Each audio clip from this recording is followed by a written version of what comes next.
We're going to start with Antonio Conte's post-match press conference. Before we get the thoughts of these three, let's hear some of this gold.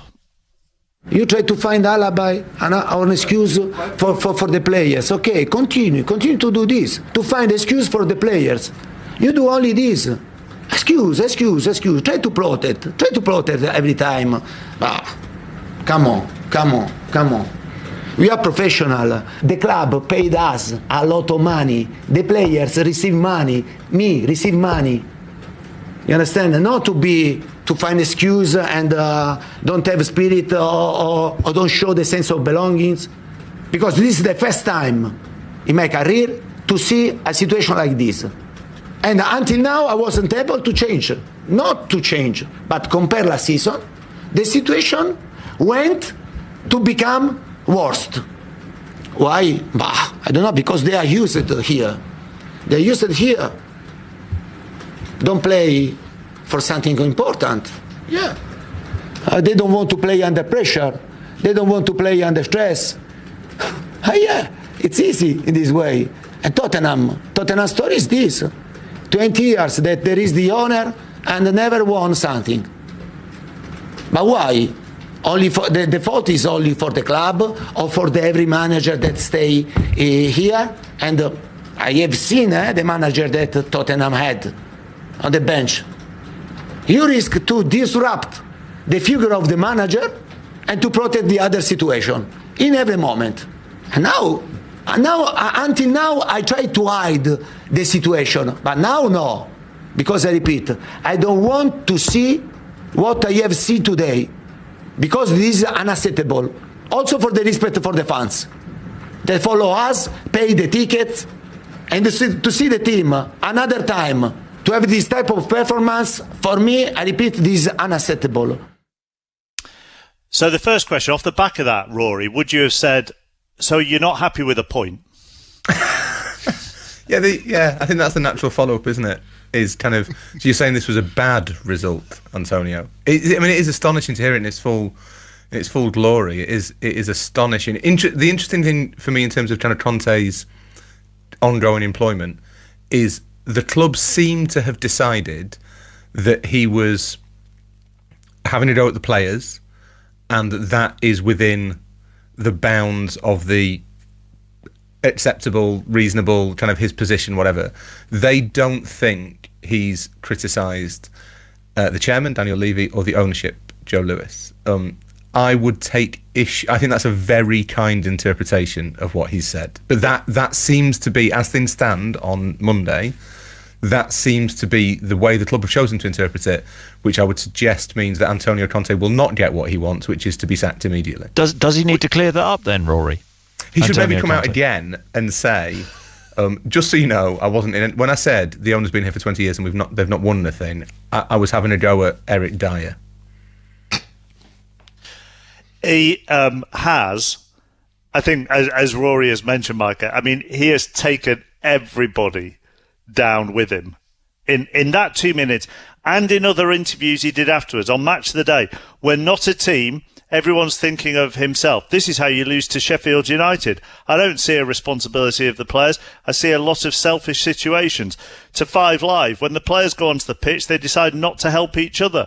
We've not improved the situation. We've got worse. 1 year, they continue to repeat the same things. I'm talking about spirit and being proud. It happens every season at this club.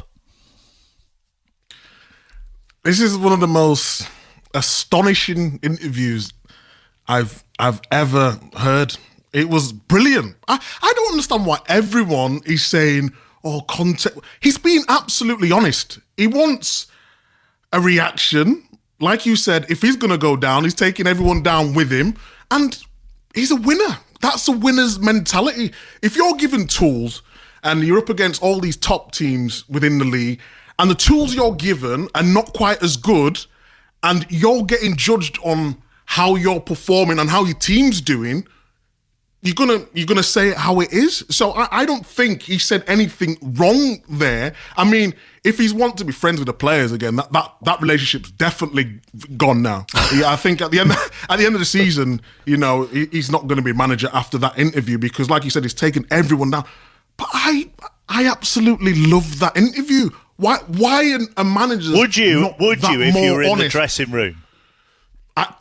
Mancini come out. I was 8 months, and we've not talked about Mancini for a while, so I think it's only right we bring him back. Only because you've not been on. So yeah, true. So I was out with 8 months with my knee injury, and the first interview he gave back, he said, and I wasn't really that great. He said I was made out of glass. He called me Swarovski, and that's how he said it in his accent.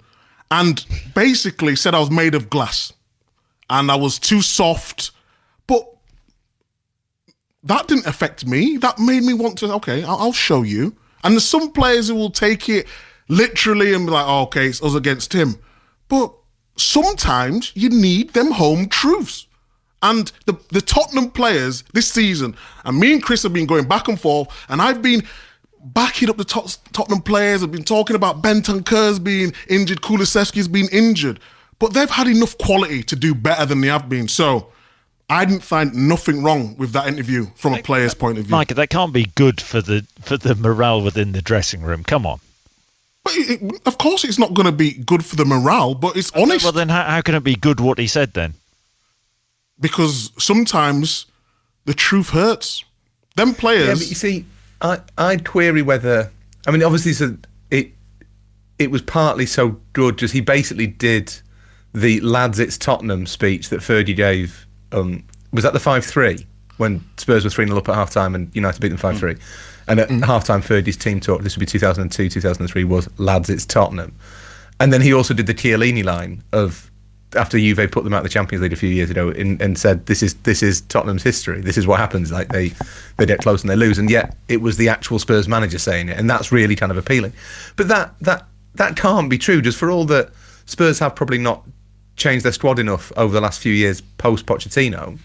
The fact that, and there's no way that like not winning stuff is in Spurs' DNA, has been passed down from squad member to squad member. It's not like Robbie Keane has kind of been on the phone to Son Heung-min to say, look, just it's really important at the end of the season, you're just trying to jack it in and don't try and win anything. Yeah, but it's not about that, Rory, is it? It's about, they got to a Champions League final and they lost the Champions League. A lot of teams would have built from there. They're thinking, okay, we can get to a Champions League final. What do Spurs do? Spurs sacked the manager who got them there, having previously failed him in the transfer market, refused to rebuild the squad as he wanted. I think Spurs' whole mistake is not giving Pochettino the chance to build the club. Exactly. But that's not on the players, is it? That's on the board. That's not Ben Davis's fault. Well, yeah, I'm not blaming the players, but we're talking about the current situation now, and the players, for their ability, have not been playing well enough. It's a collective thing. This is not a players or it's everyone. It's Spurs. When they get to a certain level, they have to either sell the best player, reinvest that money, and then buy players who they can sell on in the future. So the model that they've got is brilliant in terms of what they've achieved, but they're not going to win anything unless they invest while they're nearly, Conte's invested though. Why are we saying he hasn't invested? But he's not invested. He's not invested any more. Spurs need more than what they have, don't they? Let's be honest, Chris. We know that. To compete for the Premier League, Spurs need more. Have they well, Conte said himself they'd regressed, didn't he? That they've gone backwards. So Conte's been in however long now. Has he been in 18 months, whatever, and the club have gone backwards. The most remarkable thing about the whole interview is he absolved himself of any of the blame and things which he could affect, and he could have affected things at the weekend against Southampton. He didn't. Remarkable about him talking about the club not winning a trophy in 20 years, and he didn't play his strongest team against Sheffield United. He didn't miss. This is a guy who clearly wants out. The thing I really don't agree with you about him being open and hammering the players, calling them selfish, Micah. It's terrible leadership. That's what it is. Players within that dressing room will be thinking now, do you know what? The manager, he doesn't have our back. And whatever anybody's saying about Tottenham this season, it's a really important end to the season. there may be a lot of players within that dressing room who down tools for him now. Why would you want to play for this guy now? They need to make a decision. But Chris, has he been a winner at Tottenham for 18 months? Yeah, you said terrible. You said terrible leadership. Before he went to Spurs, he had won things, and not just at Juventus. Do you know what I mean? And that's fine, but this is terrible leadership. What he's done, you can't. No, it's not. It's not terrible leadership. It is. Really? It's an interview where he's being honest. It's not terrible leadership. Why not be honest within the confines of the dressing room or the confines of the club and tell Daniel Levy face to face? Do you think he's not had these conversations with the players already? I really don't know. But do you think he's going to go in there and get him a cup of tea and say, "Oh, don't worry, everything was good today"? Of course not. Of course he's at the end of saying what he's had to say to the players. So he's saying it out loud. Mikey, do you not think at that point though? I think you're probably right. He will have. It's not. I can't see Conte having been going into training and sort of saying, "Lads, I think we're doing all right. We're doing all right here. We're going to be fine." That's not what Conte's like. But do you not think there comes a point where the manager has to work out this approach isn't working before you get to the stage where you throw away a $2 lead against a team that's bottom in the table, and B, you then have to sit in front of multiple journalists and reiterate that you think your players are selfish, and also kind of imply that they aren't. And we've talked about this before. And I'll bow to both of you on it. But I would have thought that the one thing that players won't tolerate is being told they're not trying. I refuse to believe that Spurs drew with Southampton because Spurs players. So what do you think? It was a tactical decision? I think Southampton probably desperately needed a point, and this sort of stuff happens this stage in the season. And Spurs probably dropped their intensity a little bit, or they thought they were home and hosed, or Southampton just took control of the game. The two teams trying to win a game. At what point do the players have to take responsibility? And I'm always on the player's side. If you're leading by 2 goals and you've got them players on, and someone will say, okay, tactically they need to get up the field. But the Conte way is pragmatic style of football, to defend deep and then counter-attack, which he's trying to implement at Spurs, which it's not working. The only thing I would criticise Conte for is not being able to get the message across what he wants for this team. Just on the drop in deep, just on that, right? They were 3-1 up away at the bottom side, who at times this season have struggled to hit a barn door, and yet they let them over the course of that game have 19 shots. I mean, if you're 3-1 up at the bottom of the table, surely you don't drop deeper and deeper and deeper in a 5-4-1, do you, Micah? We've talked many times before, Chappers, that Spurs should come further up the pitch, but he obviously doesn't trust the players. Maybe in midfield, and then they go with a 3 at the back or whatever it is. He doesn't feel, as a manager's point of view, that he's got the players exactly the way he wants to play in terms of coming up a little bit more. So he tries to get into a shape where someone can cross it in or whatnot, and the centre of the pitch has the most players in there to defend it. I agree with you. Spurs should come way up, because Spurs fans want to see attacking football like we've seen at the past. That's what they want to see. But unfortunately, you've got a defensive manager, and the players and the manager, they've not bought into exactly what they want to do. So you've got players with attacking mindset and players who have the hangover from Poch to now in the defensive mindset, and they're caught in between, and they don't even know exactly what they need to do. And that's why they're conceding so many goals. Do you know what I think, Mark? I actually think Conte was probably happy that Southampton equalised. Because I think that this was a premeditated rant. This was always going to happen. Let's get it right. This was always going to happen. Conte shooting off and blaming everybody else, firing off, and that's what he did. So I suspect he, wasn't too dissatisfied. If it wasn't against Southampton, it would have been another week. The biggest issue, Mike, I really don't agree with you on the attack on the players. Hold on, because you're trying to make headlines here. I'm not saying attack on the players. I'm saying on the players when the players and the way the players respond. Okay. But Yes. what players would appreciate is a bit of collective responsibility, and the manager taking a fair share of the responsibility, and he didn't do that whatsoever. So therefore, you cannot tell me that the players in the Tottenham dressing room will respect Conte at this moment in time. They will respect the job which he has done previously. They will not respect the job that he has done at Tottenham and the way that he has treated them. Yeah, but if you listened to the interview, he actually said within the interview he's tired of hiding what he truly feels. So that was the question that was asked. Obviously, he was upset with the result, and that was the interview he gave. If he's feeling a certain way, then he's got to say he's got to leave at the end of the season. Do you really believe he actually thought that? I'm tired of hiding. I mean, come on. He's not done a great job of hiding his unhappiness at Tottenham, has he? This is not the first time. It might be the most serious kind of Conte outburst, but it's not the first time he's trying to come out and said something. Yeah, but not at this level, is it, Rory? Not at this level, but it's not like, every previous press conference has been, I'm so happy to be here, I love these players. And by the way, there is history of him not being happy, not just at Tottenham, and we'll come on to that in a little while with some of the quotes when he was at Inter, some of the quotes when he was at Chelsea, but more from a Tottenham perspective than a Conte perspective at the moment. Hannah Ryan is a Tottenham fan and is prepared to put herself through all of this again on a Monday evening for us. Thank you very much. Yeah, thanks for having me, guys. No, thank you very much. I mean, obviously, every fan of every other club thinks this is absolute gold and one of the funniest things they've ever heard. When you saw it, heard it, read about it on Saturday evening, what were your first thoughts? I think I was hurt, to be honest, by some of the comments that he made about the club and the club's history. I did think were quite insulting.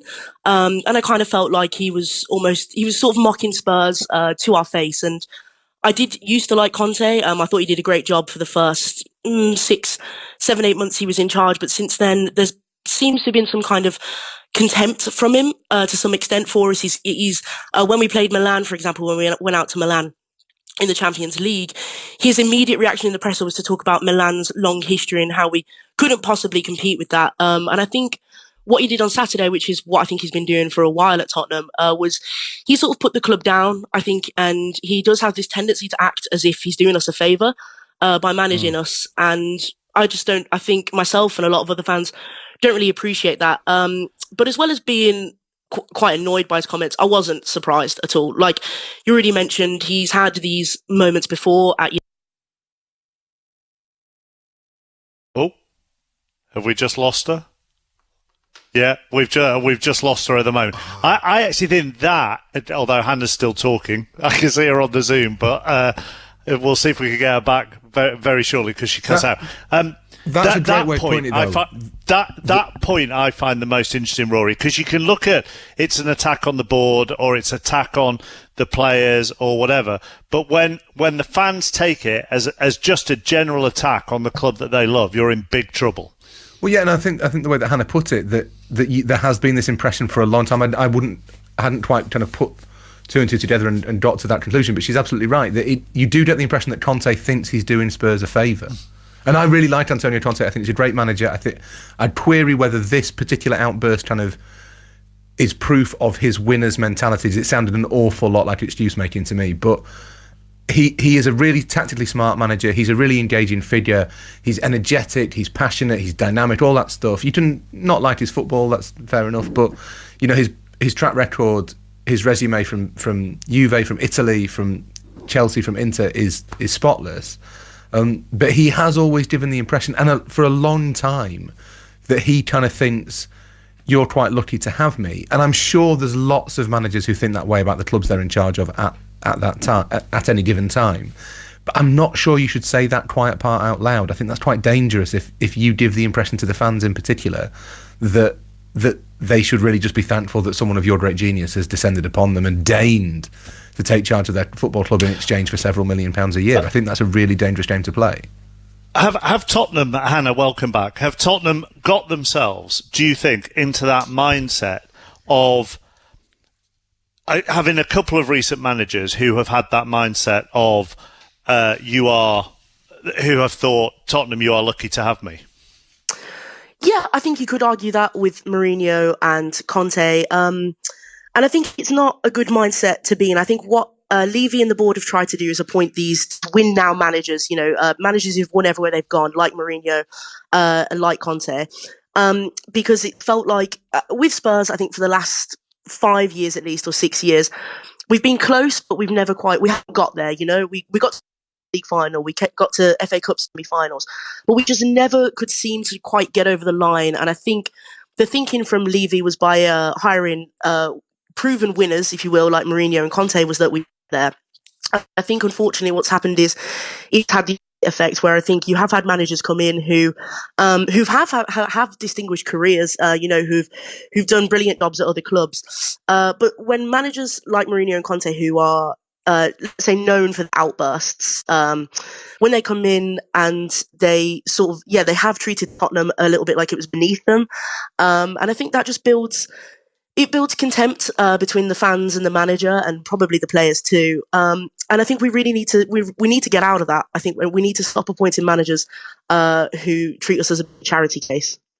Hannah, do you think that's partly kind of because of the situation that Spurs are in, where they are a Champions League club? They're kind of obviously one of the big six. They're an elite club in Europe by most contexts, but they're not the elite club. So if you're going to get a manager who sees themselves at that level, Spurs might be not. I want to phrase this delicately, because I don't want to sound like Antonio Conte, but might not be their first choice. Do you know what I mean? Like if Real Madrid had come in strongly for Conte, which at one point was feasible, he'd rather be at Real Madrid than Tottenham. Whereas if you go and get an up and coming manager, whether that's Pochettino from Southampton or Potter from Brighton before Chelsea got him, the chances are they're going to see Spurs as this is my big chance rather than this is my plan B. Yeah, I think you're right. I mean, there's no point pretending that we get on the same level with Real Madrid and Barcelona and Liverpool, because we don't. Spurs are a kind of an odd club in that we're in the top four and we've kind of been established as part of the big six for a long time, and yet we don't seem to reach the levels, unfortunately, of our rivals like Manchester United, Liverpool, Chelsea, and of course I hate Arsenal at the moment.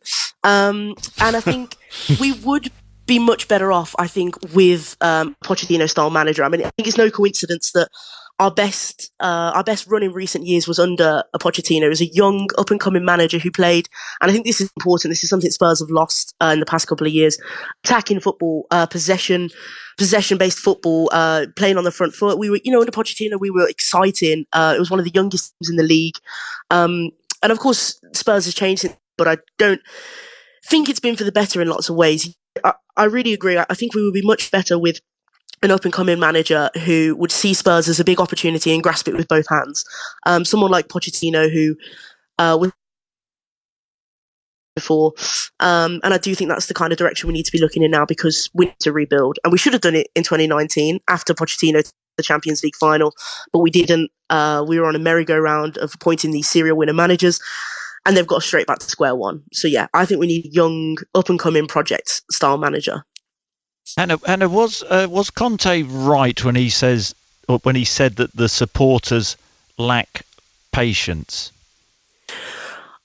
I mean, accusing a Tottenham of lacking patience when we haven't won a trophy for 15 years and only won the League Cup between 1999 and 2008, I think is kind of rich, to be honest. I think we've waited, Tottenham fans have waited a very long time for us to see any silverware again. And I think it's frustrating when he said that, given his teams. I know you mentioned this earlier. It was his weak team selection in the FA Cup knockout round against Sheffield United, a team that we should have beat with our strongest team. But Conte decided not to start our strongest players, who had previously won against West Ham and just in the week before. So I think when he said that, I kind of find it difficult to stomach, because I think Spurs fans have plenty of patience and have waited of years for a trophy again. So I don't think he was right, about Spurs fans lacking patience. But also, though, the fact that Conte won't commit longer, won't commit beyond the end of the season. I mean, if I was a Spurs fan, I'd be lacking patience, because he's asking Spurs fans to be patient, but is not actually is not actually committing his future to the club. So to follow that up, then Hannah, more chance of top four with him or without him? After the outburst on Saturday, I'm going to say without, because I don't see how the players that were behind him, I don't see behind him again after this. You know, he went and called players selfish, and he said they back under pressure, and whether or not he was right in some aspects, I do think sometimes Tottenham capitulate under pressure. We've seen players do that who've been there for a little while. But yeah, at this point, it must be. I can only imagine in the dressing room. I could be wrong, but I don't see how we have more chance top four with him now because he's disjointed. The fans, I think, feel distant from him, and I think at this point, so will the players. And just finally, the line's a bit hit and miss. So just a final one, which a couple of people have pointed out to me, and a lot of us fall into this trap of talking about Tottenham being quite defensive and dull and so on and so forth. They're actually the third highest scorers in the Premier League. They've scored 52 goals of Tottenham in the Premier League, and only Arsenal and Manchester City have got more. Now, Tottenham have played more games than various clubs around them. So how are they quite dull and defensive yet have scored 52 goals?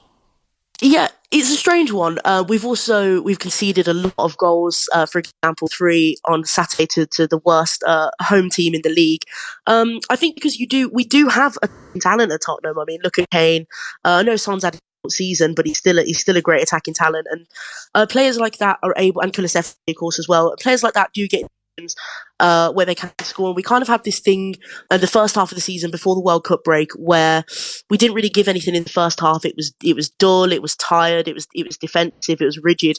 And then we kind of upped our game in the second half and would go on to score 2, maybe 3 goals.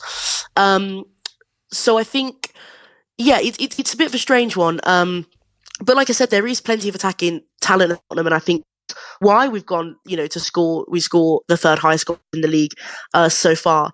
But also, obviously, there's a lot of. We're playing defensive football, I think, with footballers who aren't quite good enough to defend in that way, which is why we're conceding so many goals. Hannah, thank you very much for coming on. We persisted with the line. Thank you, Hannah Ryan, Tottenham fan. Micah, listen to these 2 quotes and see if they sound familiar. At Inter Milan in the Champions League after they lost to Borussia Dortmund, a group of players who, apart from Diego Godin, haven't won anything. It's difficult then to deal with a tough situation. Who do I call on? Nicola Barella, who we signed from Cagliari, or Stefano Sensi, who arrived from Sassuolo? At Chelsea, I've great ambition, but I don't have money to spend. He said that after having spent nearly €390 million at the club. Tottenham knew what they were getting. Exactly that. I mean, it's a difficult one, isn't it, really? Because Spurs was crying out for a top manager, and Roy made a good point about no one wants to be the plan B. But if you can get Conte, you know what he comes with, but if he brings you a trophy, you sort of deal with that after. Unfortunately for Conte, he's finding it more difficult to get over the line. So he knows he's going to leave.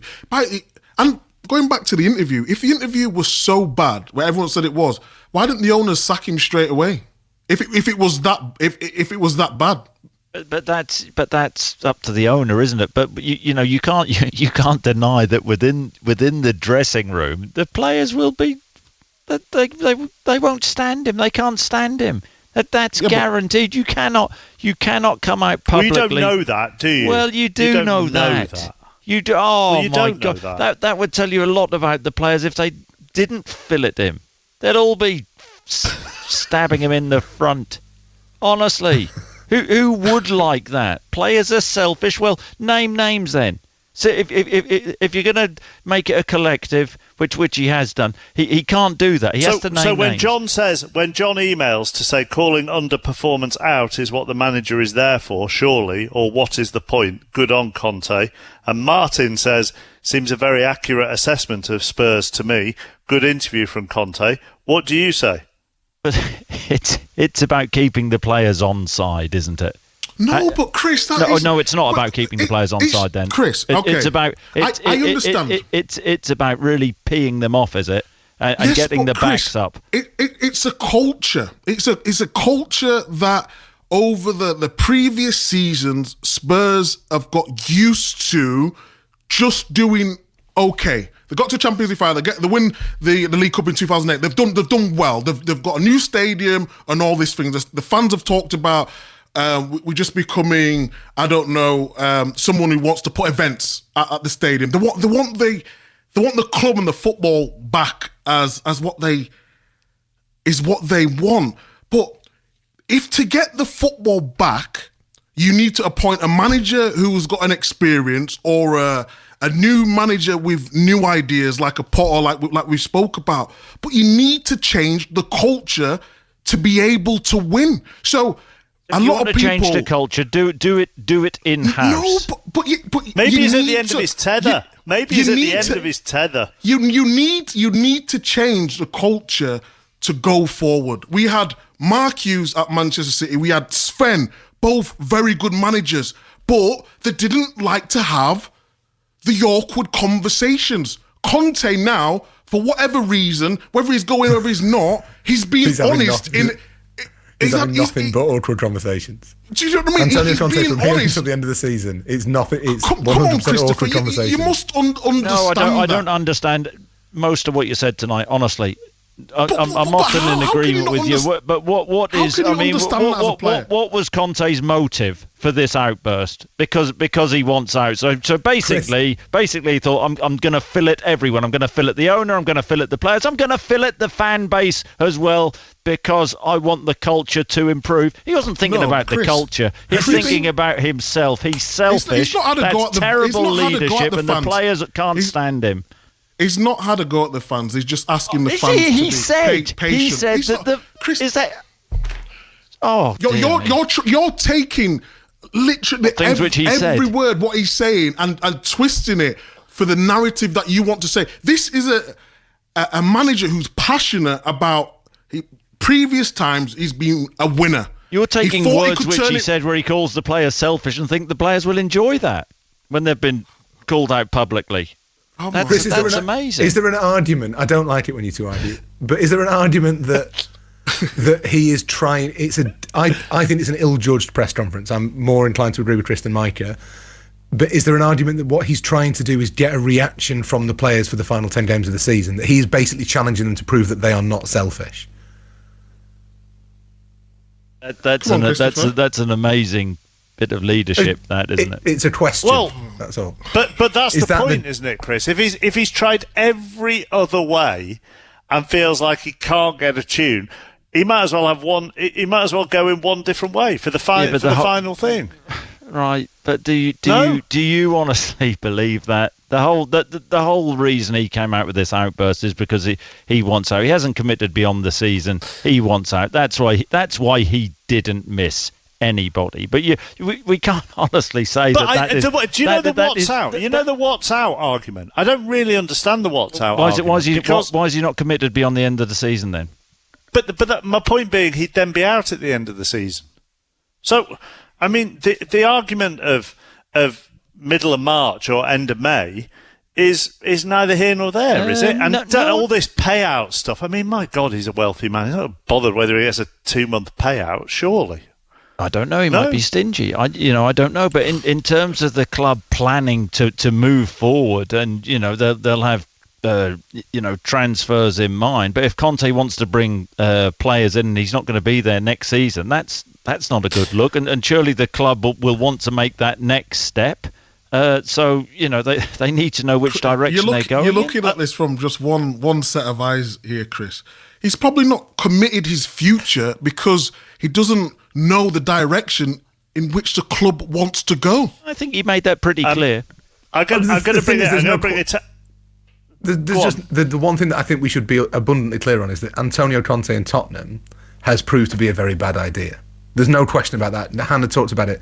If you're going to get a project manager, like a young, up-and-coming Potter type, you have to build them a squad that enables them to implement their vision of football, and obviously Chelsea trying to do that by buying Graham Potter all of the players.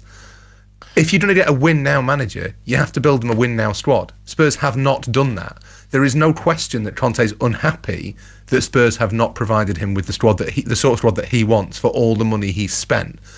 I would be inclined to agree entirely with Chris that Antonio Conte is looking at a summer where he gets a different job. The question is he done this to make sure that everyone else gets a bit of the collateral, or has he done it as a way to try and ensure that he goes down having achieved what he set out, what he was tasked with achieving at Spurs, which is finishing in the top 4? Does he think this is a way of getting a reaction, or is it purely and simply that he thinks, right, you know what, I don't like these people, they've really annoyed me, I'm going to insult them in public and see what happens? Italian football journalist Daniele Veri joins us now on the Monday Night Club. Just to give a little bit more of the Conte perspective, it is history repeating, isn't it, Daniele? Yes, it is history repeating, like Antonio Conte slamming the door a little bit while being unhappy of the situation he's in. I saw a sincere Antonio Conte at the weekend saying what he really thinks at the moment. You can call him selfish if you want, as long as you want, but that's Antonio Conte. That's what you get when you hire Antonio Conte. So he did what he thinks.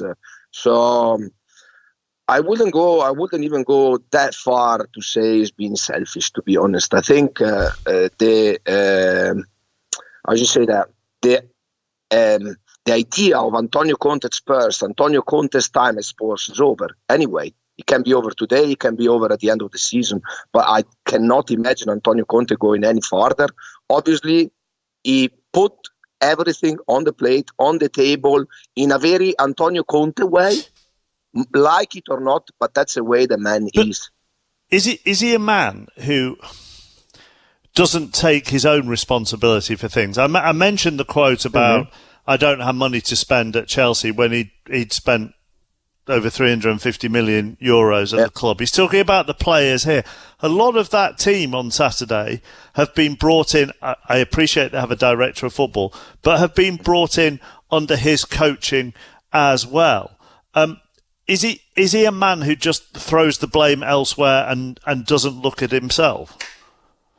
Partly, definitely. So from that point of view, you can call Antonio Conte selfish, I would say. Okay. From that point of view, is Antonio Conte surely a big personality who doesn't like critics too much, but he is loud and strong enough to say out loud what he thinks at that very moment. What he thinks might not always reflect 100%, so to say, reality as it is, because Spurs haven't been playing that well. Let's put it like this. So part of the blame must be on the manager. So it cannot only be the players or the club, whatever. So there must be a part of the blame which goes on the manager.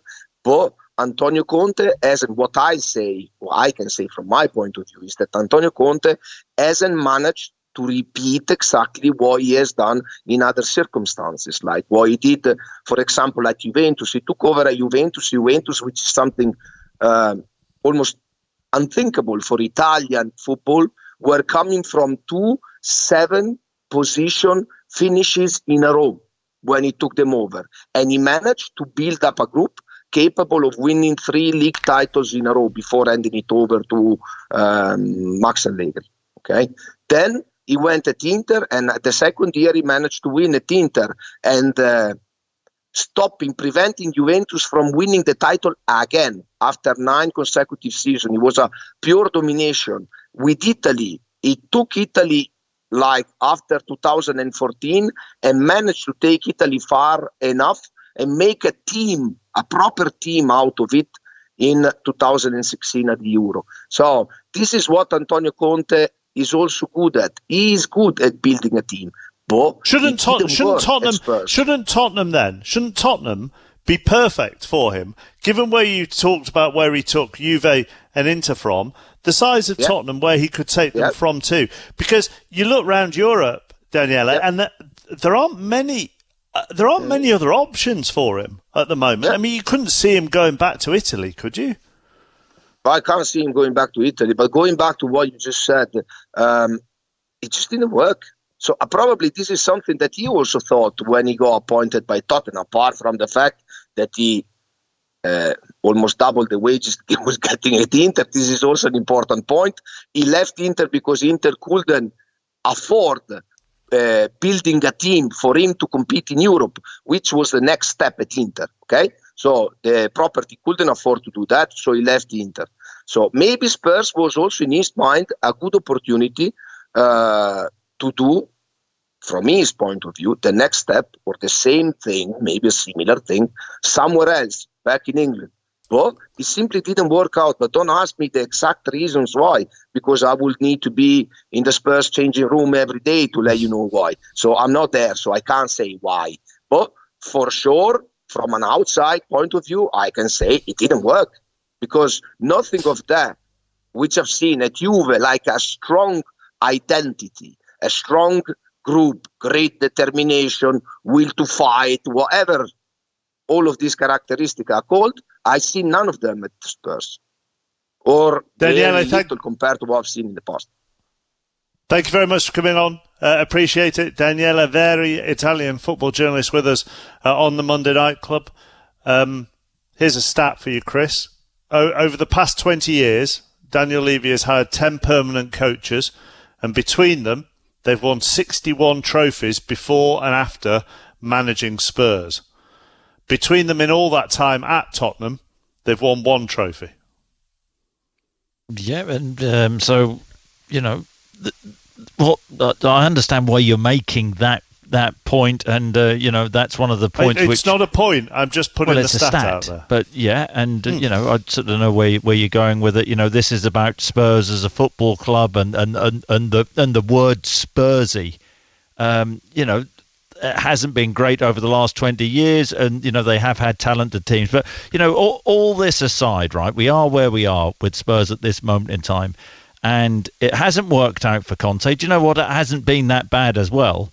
But this whole situation and the way it was all blown up over the weekend, it was premeditated, but it was purely about self-preservation. And Conte isn't bothered who he takes down, absolutely clearly. You know, he makes Don Corleone look like a teddy bear with that, you know, with that stuff at the weekend. I mean, talk about premeditated. Do you know? He's had that one in his pocket, when did you write that? When did you write that line? Come on. Was it during the same session that you learned the word fillet? Come on. Can I just say though, chappers, before we move on, because we've not talked about what he's been going through personally. I don't know. You know, absolutely. He lost his fitness coach before Christmas, I believe it was. He's had operations. 2 other friends. Gianluca Vialli, close friends. Yeah.